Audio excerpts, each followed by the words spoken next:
ಅಯೋಧ್ಯೆಗೆ ಶಿಲೆ ನೀಡಿದ್ದ ಶ್ರೀನಿವಾಸ್ಗೆ ದಂಡ ಕೇಸ್ಗೆ ಸಂಬಂಧಪಟ್ಟಂಗೆ ಶ್ರೀನಿವಾಸ್ ಕಟ್ಟಿದ್ದಂತಹ 80,000 ದಂಡವನ್ನ ಇದೀಗ ಬಿಜೆಪಿ ನೀಡೋದಾಗಿ ಹೇಳಿದೆ. ಮೈಸೂರು ಕೊಡಗು ಸಂಸದ ಪ್ರತಾಪ್ ಸಿಂಹ ಹೇಳಿಕೆ ನೀಡಿದ್ದಾರೆ. ಮೈಸೂರಿನ ಗುಜ್ಜೇಗೌಡನಪುರ ಗ್ರಾಮದ ಬಳಿ ಈ ಕಲ್ಲು ಸಿಕ್ಕಿತ್ತು. ರಾಮದಾಸ್ ಜಮೀನಿನಲ್ಲಿ ಶ್ರೀನಿವಾಸ್ ಎಂಬವರು ಕಲ್ಲು ತೆಗೆದಿದ್ರು. ಕೃಷಿ ಜಮೀನಿನಲ್ಲಿ ಗಣಿಗಾರಿಕೆ ಮಾಡಿದ್ದಕ್ಕೆ ದಂಡ ಹಾಕಲಾಗಿತ್ತು. ಇದೀಗ ಆ ದಂಡದ ಮೊತ್ತವನ್ನ ಬಿಜೆಪಿ ನೀಡೋದಾಗಿ ಪ್ರತಾಪ್ ಸಿಂಹ ಹೇಳಿದ್ದಾರೆ.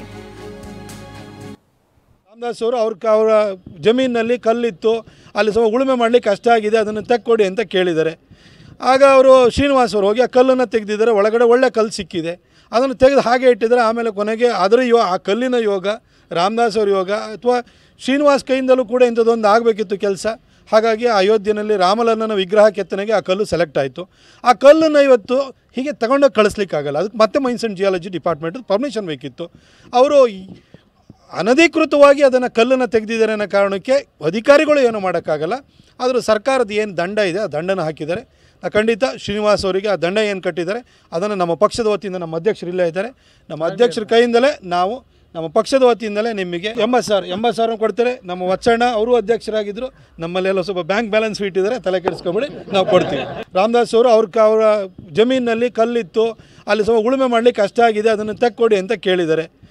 ಆಗ ಅವರು ಶ್ರೀನಿವಾಸ್ ಅವರು ಹೋಗಿ ಆ ಕಲ್ಲನ್ನು ತೆಗೆದಿದ್ದಾರೆ. ಒಳಗಡೆ ಒಳ್ಳೆ ಕಲ್ಲು ಸಿಕ್ಕಿದೆ, ಅದನ್ನು ತೆಗೆದು ಹಾಗೆ ಇಟ್ಟಿದ್ದಾರೆ. ಆಮೇಲೆ ಕೊನೆಗೆ ಅದರ ಆ ಕಲ್ಲಿನ ಯೋಗ, ರಾಮದಾಸ್ ಅವ್ರ ಯೋಗ ಅಥವಾ ಶ್ರೀನಿವಾಸ್ ಕೈಯಿಂದಲೂ ಕೂಡ ಇಂಥದ್ದೊಂದು ಆಗಬೇಕಿತ್ತು ಕೆಲಸ.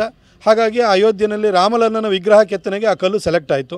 ಆ ಕಲ್ಲನ್ನು ಇವತ್ತು ಹೀಗೆ ತಗೊಂಡೋಗಿ ಕಳಿಸ್ಲಿಕ್ಕಾಗಲ್ಲ. ಅದಕ್ಕೆ ಮತ್ತೆ mains and geology department permission ಬೇಕಿತ್ತು.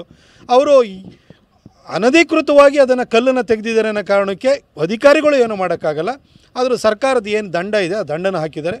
ಖಂಡಿತ ಶ್ರೀನಿವಾಸ್ ಅವರಿಗೆ ಆ ದಂಡ ಏನು ಕಟ್ಟಿದ್ದಾರೆ ಅದನ್ನು ನಮ್ಮ ಪಕ್ಷದ ವತಿಯಿಂದ ನಮ್ಮ ಅಧ್ಯಕ್ಷರು ಇಲ್ಲೇ ಇದ್ದಾರೆ, ನಮ್ಮ ಅಧ್ಯಕ್ಷರ ಕೈಯಿಂದಲೇ ನಾವು ನಮ್ಮ ಪಕ್ಷದ ವತಿಯಿಂದಲೇ ನಿಮಗೆ 80,000 ಕೊಡ್ತಾರೆ. ಇದು ಸಂಸದ ಪ್ರತಾಪ್ ಸಿಂಹ ಅವರು ಹೇಳಿರುವಂತಹ ಮಾತು. ಗುಜ್ಜೇಗೌಡನಪುರದಲ್ಲಿ ಏನು ಕಲ್ಲು ಸಿಕ್ಕಿದ್ದಂಥ ಸ್ಥಳವನ್ನು ಕೂಡ ನಿಮಗೆ ತೋರಿಸ್ತಾ ಇದ್ದೀವಿ. ಸೊ ಈ ಒಂದು ವಿಚಾರಕ್ಕೆ ಸಂಬಂಧಪಟ್ಟ ಹಾಗೆ ಇಲಾಖೆಯ ಕಡೆಯಿಂದ ಗಣಿ ಇಲಾಖೆ ಕಡೆಯಿಂದ ದಂಡ ಹಾಕಲಾಗಿತ್ತು. ಆ ಒಂದು ದಂಡದ ಮೊತ್ತವನ್ನು ಸೊ ಅಧಿಕಾರಿಗಳು ಕೂಡ ಏನು ಮಾಡೋಕ್ಕಾಗಲ್ಲ, ಏನು ರೂಲ್ಸ್ ಇದೆ ಅದನ್ನು ಅವರು ಕೂಡ ಫಾಲೋ ಮಾಡಬೇಕಾಗುತ್ತೆ. ಸೊ ಆ ಕಾರಣಕ್ಕೆ ನಾವು ಅದನ್ನು ಕಟ್ತಾ ಇದ್ದೀವಿ. 80,000 ಹಣ ಏನಿದೆ ದಂಡ ಹಾಕಲಾಗಿದೆ.